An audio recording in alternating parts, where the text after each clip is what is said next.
नमस्कार दोस्तों, स्वागत है आपका आपके अपने यूट्यूब चैनल मन अप स्टोरीज में। दोस्तों, ये कहानी है अनोखा बंधन और इसके 11 पार्ट अपलोड हो चुके हैं। ये 12वां पार्ट है। दोस्तों, इससे पहले के पार्ट पहले आप ज़रूर पढ़िएगा, तभी आपको ये कहानी पसंद आएगी। इसके लिए आपको नीचे डिस्क्रिप्शन बॉक्स में अनोखा बंधन नाम से प्लेलिस्ट दी हुई है, उससे आप पहले के पार्ट पढ़ सकते हैं। उसके बाद चलिए अब आगे का 12वां पार्ट अब शुरू करते हैं। घर पहुंचकर परी ने अनुज की देखभाल की पूरी जिम्मेदारी उठाई हुई थी।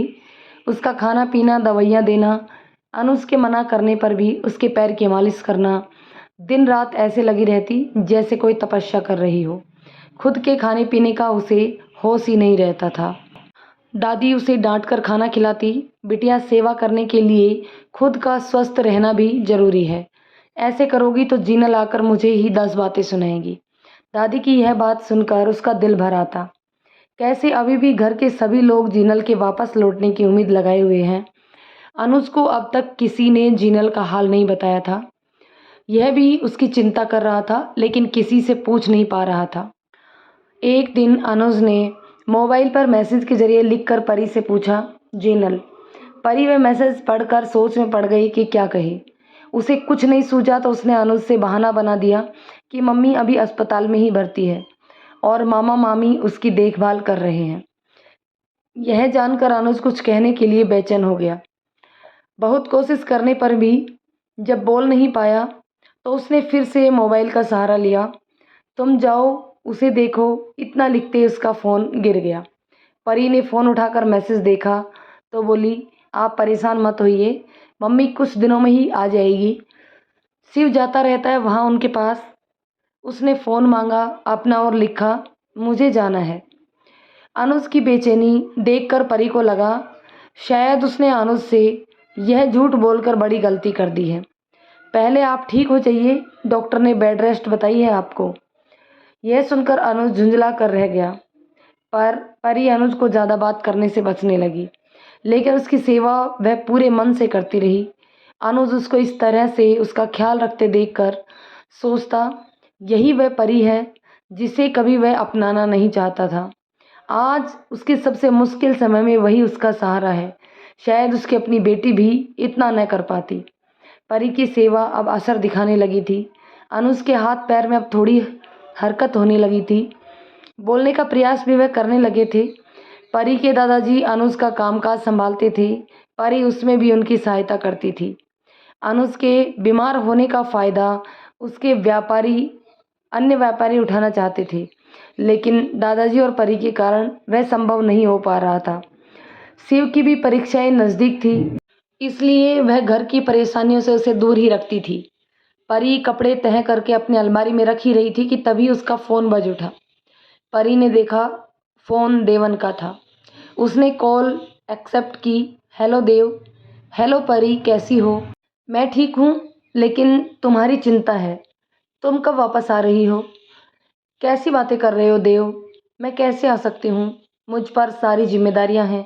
तुम्हारी एक और जिम्मेदारी भी है, अपने पापा का सपना पूरा करना। देव की यह बात सुनकर परी ने गहरी सांस ली, फिर बोली, देखो देव, तुम्हें पता है पापा को नॉर्मल हालत में लाना ही इस वक्त मेरा एकमात्र उद्देश्य है। यह सुनकर देवन चुप हो गया। जब परी ने देखा कि देव कुछ प्रतिक्रिया नहीं दे रहा है उसकी बात पर, तो वह बोली, देव मैं जानती हूँ तुम्हें मेरी बहुत परवाह है, इसलिए तो मैं तुमसे अपनी ज़िंदगी का सफ़र तय करना चाहती हूँ। लेकिन तुम भी देख रहे हो ना कि कुदरत मेरे साथ कोई ना कोई खेल रचती रहती है। मुझे हमेशा समझौते ही करने पड़ते हैं। जानता हूँ परी, तुम फिर भी बहुत स्ट्रांग हो। तुम्हारी काम और रिश्तों के प्रति ईमानदारी ही मेरा दिल छू लेती है। मैं जानता हूँ तुमसे बेहतरीन हमसफ़र मुझे शायद ही मिल पाए।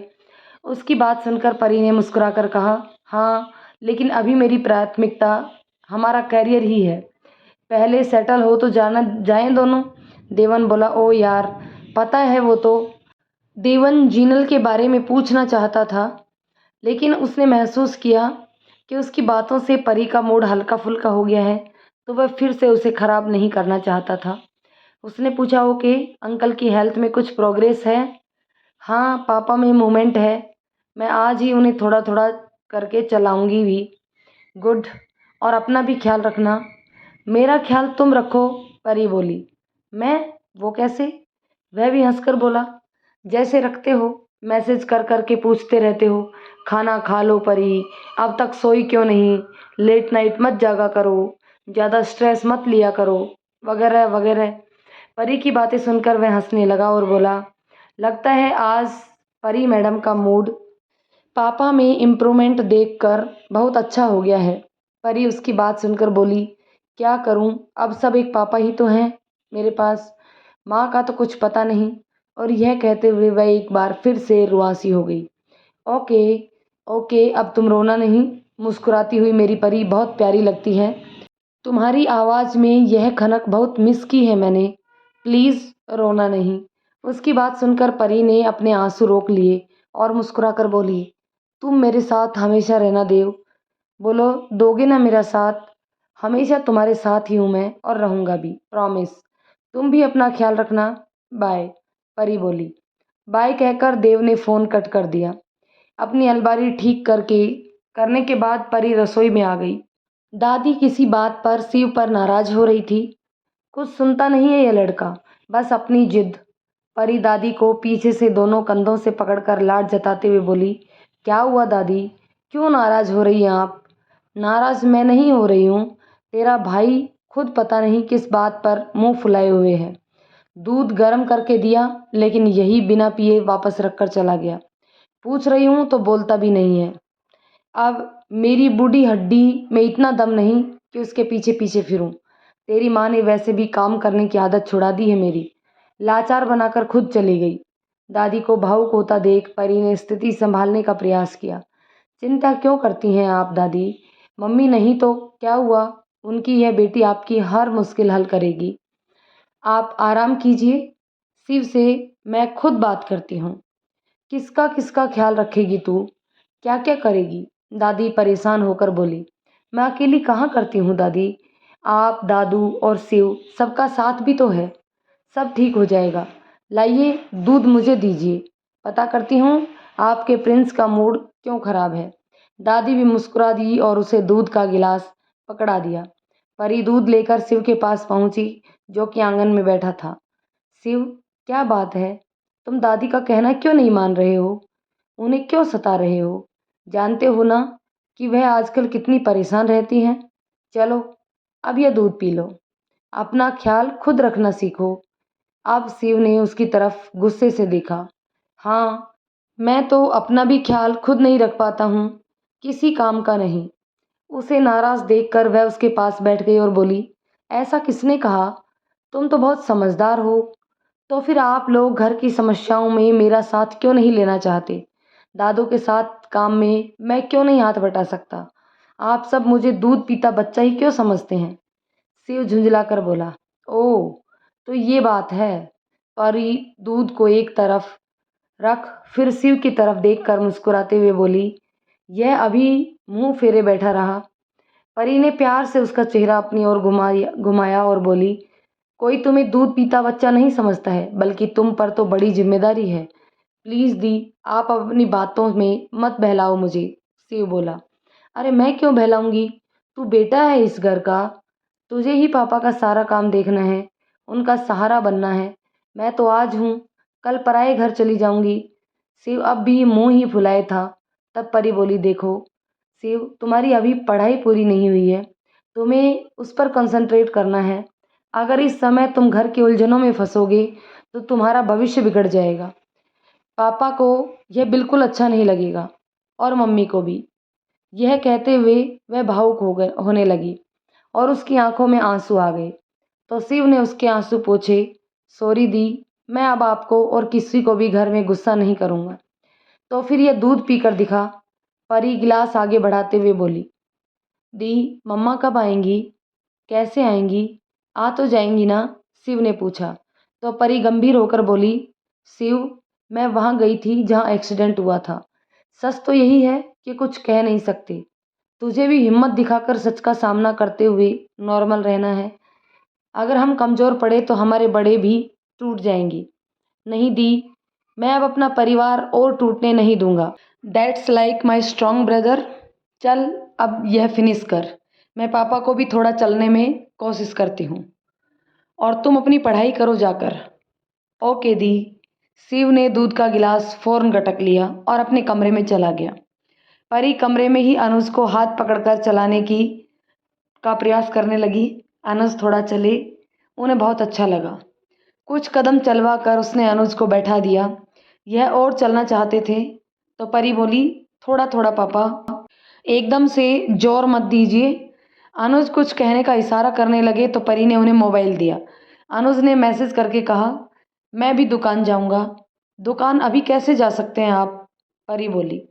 अनुज ने टाइप किया, काम करना है मुझे। हाँ तो कर लीजिए, कोई मना नहीं करेगा। बस कुछ दिन और, फिर हम खुद ले जाएंगे आपको वहाँ। परी ने अनुज को समझाया। अनुज ने फिर टाइप किया, अच्छा आंगन तक ही ले चलो। परी ने कुछ सोचा, फिर बोली, अभी के लिए बहुत चल चुके हैं, आप शाम को ले चलूँगी। अनुज ने फिर से टाइप किया, जिद्दी लड़की। मैसेज पढ़कर परी हंस पड़ी और कमरे से निकल गई। अनुज के चेहरे पर भी हल्की मुस्कान थी। शाम को फिर वह उन्हें व्हील चेयर पर आंगन में ले आई। वहाँ उसने उन्हें चलने का अभ्यास करवाया। वह अनुज को चलवा ही रही थी कि तभी वहाँ पुलिस आ गई। नमस्ते जी, अनुज वर्मा से मिलना है हमें। पुलिस को आया देख परी ने अनुज को वापस व्हील चेयर पर बैठाया और खुद उनसे बात करने दरवाजे पर गई। पापा तो बात नहीं कर पाएंगे, दादाजी भी अभी नहीं हैं, आप मुझे बताइए। जी, हम जीनल वर्मा के बारे में बात करने आए हैं। जी। परी की आंखों में चमक आ गई। आइए बैठिए आप लोग। परी ने उन्हें आंगन में पड़ी खाट पर बैठने को कहा। नहीं, हम बैठेंगे नहीं। हम सिर्फ यह कहने आए हैं कि हमें अब तक आपकी माताजी की बॉडी नहीं मिली है। बहुत तलाश करने के बाद हमें कुछ उम्मीद नज़र नहीं आ रही। हमें लगता है यह केस क्लोज कर देना चाहिए। उनकी बात सुनकर परी का चेहरा उतर गया। वह जोर से बोल पड़ी, क्या? ये कैसी बात कर रहे हैं आप? फिर उसे याद आया कि अनुज वहीं है और सब सुन रहा है। वह पुलिस से दबी जुबान में बोली, कैसी बात कर रहे हैं आप लोग? बॉडी नहीं मिली है मम्मी की, तभी तो होप है कि वह जीवित भी हो सकती हैं। देखिए परी जी, यह सब दिल को बहलाने वाली बातें हैं। आप समझने का प्रयास कीजिए। इतने खतरनाक एक्सीडेंट में कोई बचता नहीं है। पापा तो बचे हैं ना? परी ने तर्क दिया। हाँ, वह इसलिए क्योंकि वह तुरंत रेस्क्यू कर लिए गए थे। लेकिन आपकी मम्मा डूब गई है, बॉडी बहकर कहीं और निकल गई होगी, इसलिए हमें नहीं मिली। फिर उस नदी में मगरमच्छ वगैरह भी होने की खबरें मिलती रहती हैं। तो हो सकता है कि पुलिस की बात सुनकर परी भड़क गई और बोली, इंस्पेक्टर साहब प्लीज़। लेकिन पुलिस की बातें अनुज ने सुन ली थी और वह बुरी तरह काँप रहे थे। पुलिस ने उनकी यह हालत देखकर उस वक्त वहाँ से जाना ही ठीक समझा। हम अभी चलते हैं, आप अपने दादाजी को थाना भेज दीजिएगा कल सुबह। जी। कहकर परी अनुज को संभालने के लिए दौड़ी। उस समय पुलिस वहाँ से चली गई। परी अनुज को कमरे में से जाने के लिए व्हील चेयर को पकड़ने चली तो अनुज ने सीधे हाथ से उसे झटक दिया। वह बहुत गुस्से में थे। पापा प्लीज़ नाराज़ मत होइए, परी बोली तो अनुज ने फिर उसे गुस्से से देखा और इशारे से उसके साथ जाने से इनकार कर दिया। परी दौड़कर दादी को बुलाने गई। उसने उन्हें सारी बातें बताई। दादी भी बाहर आई और अनुज को चेयर पकड़कर कमरे में ले जाने को आगे बढ़ी तो अनुज ने उन्हें भी चेयर छूने से रोक दिया। ये क्या है अनुज, क्यों गुस्सा हो रहे हो? वह बेचारी भी क्या करती, तुम्हारी हालत ऐसी थी कि तुमसे सच नहीं बताया जा सकता था। दादी ने समझाने का प्रयास किया। परी वहीं जमीन पर घुटनों के बल उनके नज़दीक बैठ गई और भरे गले से बोली, पापा मुझसे मेरे जन्मदाता एक एक करके छूट गए, सिर्फ आप ही तो बचे हैं। कहीं आपको भी ना खो दूँ इस डर से झूठ बोल दिया। अनुज शांत हो गए लेकिन कुछ प्रतिक्रिया ना देकर गंभीर बने बैठे रहे। तब परी ने मोबाइल देते हुए कहा, प्लीज़ पापा कुछ तो कहिए। वह फिर से कठोर बने रहे। तब परी फिर से बोली, प्लीज़ पापा मुझे माफ़ कर दीजिए। लेकिन अनुज सिर्फ परी से ही नहीं, घर के हर सदस्य से नाराज़ थे क्योंकि सच तो उनसे सबने छुपाया था। सीता जी यह समझ रही थी। वह भी बेटे के पास जाकर बोली, मैं भी तुमसे इस गलती की माफ़ी मांगती हूँ। यह कहकर उन्होंने उसके आगे दोनों हाथ जोड़ दिए। जो देख अनुज से रहा नहीं गया और उसने एक हाथ से उनके जुड़े हुए हाथों को अलग किया और उनका हाथ पकड़कर फूट फूट कर रोने लगा। परी वहीं बैठी उसे ऐसे रोते देख खुद भी रोने लगी। अनुज ने इशारे से उसे भी नज़दीक आने को कहा। उसने भी अपने पिता की गोद में सर रख दिया और तीनों कुछ देर ऐसे ही रोते रहे। थोड़ी देर बाद जब उनका मन हल्का हुआ तो अनुज ने इशारे से परी से अपना मोबाइल मांगा। उसने उन्हें मोबाइल दे दिया। अनुज ने टाइप किया, तुम लोग निराश मत हो, मुझे विश्वास है जीनल हमें छोड़कर कहीं नहीं गई है, वह वापस ज़रूर आएगी। परी ने उसके मैसेज को बोलकर पढ़ा। दादी और परी दोनों उसके विश्वास को देखकर खुश हो गई। तब तक वहाँ दादाजी और शिव भी आ चुके थे। अनुज की ये बात सुनकर उन दोनों के मन में भी आस जग उठी।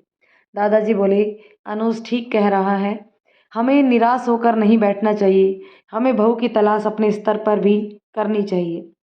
हम जहाँ तक भी होगा वहाँ तक जाएंगे उसे तलाशने। सभी तभी शिव अचानक चहक कर बोला, दीदी एक आइडिया है। कैसा आइडिया? परी ने पूछा। अरे यह मुझे पहले क्यों नहीं सूझा? शिव बोला। अब बता भी ना कि खुद से बातें करता रहेगा। परी उतावली होकर बोली, सोशल मीडिया, हमने इसका सहारा क्यों नहीं लिया? शिव बोला, हाँ मम्मी की फ़ोटो हर जगह अपलोड कर देते हैं, शायद कोई सहायता करे। परी सोचते हुए बोली। अनुज दादा दादी सबको शिव की सलाह जच गई। परी जीनल की गुमशुदगी की पोस्ट तैयार करने लगी, लेकिन तभी उसे पुलिस की कही बात याद आई जो उसने दादाजी को बताई। दादू, लेकिन पुलिस तो कह रही थी कि इतने भयानक एक्सीडेंट में कोई बच नहीं सकता। पुलिस को कहने दो, अगर ऐसा भी है तब भी बॉडी लाकर तो दिखाते। उनके लिए यह बस एक केस है, हमारे लिए तो ऐसा नहीं है ना? दादाजी ने कहा। सही कह रहे हैं आप, परी बोली। तभी दादी बोली, लेकिन कहीं वह केस बंद ना कर दे। उसकी चिंता मत करो, मैं कल थाने जाकर बात करके आऊँगा। दादाजी की बात सुनकर सबके चेहरे पर राहत भरी मुस्कान आई। परी ने इसके बाद सोशल मीडिया पर गुमशुदगी की पोस्ट डाली। दादाजी ने अपने भाई के लड़कों के साथ उस नदी के आसपास जाना शुरू किया। सभी और गौर से जीनल की तलाश में लग गए, अपने अपने तरीके से। नदी के किनारे एक कम बसा हुआ सा इलाका था। कुल 8-10 झोपड़ियों के सिवाय कुछ नहीं था। प्रकृति की पूरी कृपा थी जैसे उस स्थान पर, या सच कहें जंगल का इलाका था। वहाँ के लोग बाहरी लोगों से लगभग कटे हुए से थे। वहीं एक आदमी नदी के किनारे अपनी नाव को ठोक पीट कर ठीक कर रहा था। तभी उसकी पत्नी कमली वहाँ आई। ए जी सुनो, वह मेहरिया का घाव फिर से रिस रहा है। जब होश में आई फिर बेहोश हो गई वो। वह आदमी उसके जिसका नाम मंगलू था, उसने उसकी बात सुनते ही काम रोक दिया। क्या कह रही हो? हम तो अच्छे से मरहम पट्टी करके आए थे, तुम ही ठीक से ध्यान नहीं रखे हो का? वो तो कब से बेहोश पड़ी है, हम तो बीच बीच में दवाई लगा देते। छोड़ो ये सब, चलो हमारे साथ, कमली ने मंगलू से कहा। अच्छा अच्छा चलो। चलते हुए मंगलू अपना सामान वहीं छोड़ रख कर कमली के साथ चल पड़ा। छोटी सी झोपड़ी थी, लेकिन कमली पूरी स्वच्छता रखी हुई थी। अंदर एक खाट पड़ी थी जिस पर वह महिला अचेत पड़ी थी, जिसके शरीर में कई जगह चोट के निशान पड़े हुए थे। पानी में बेचारे की खाल भी नरम पड़ गई थी। जरा समय लगी पर कोनो बात नहीं, ठीक हुई जावेगा घाव सब। मंगलू घाव पर लेप लगाते हुए बोला। लेकिन ई कितने दिन से पड़ी है ऐसे, होश में आते ही फिर थोड़ी देर में बेहोश हुई जात है। कोनो शहरी डॉक्टर को बुला लो, कमली बोली।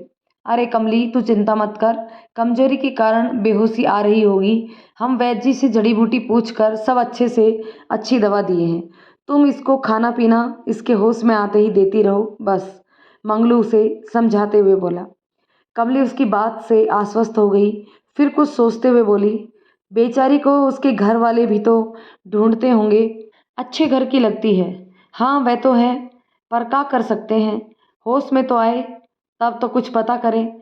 होश में आवत भी है तो कमजोरी और दर्द के कारण बोल ना ही पावत है, फिर बेहोश हुई जात है। दोस्तों इस पार्ट को हम यहीं पे ख़त्म करते हैं। जानते हैं नेक्स्ट पार्ट में क्या वो औरत कौन थी। क्या परी और उसके परिवार जिनल को ढूंढ पाएंगे? इन सभी सवालों के जवाब जानने के लिए आप नेक्स्ट पार्ट देखते रहिए। तब तक कमेंट करके बताइए ये पार्ट आपको कैसा लगा। कहानी पसंद आई हो तो लाइक शेयर करें, चैनल पर नए हैं तो चैनल को सब्सक्राइब कर लें। धन्यवाद दोस्तों।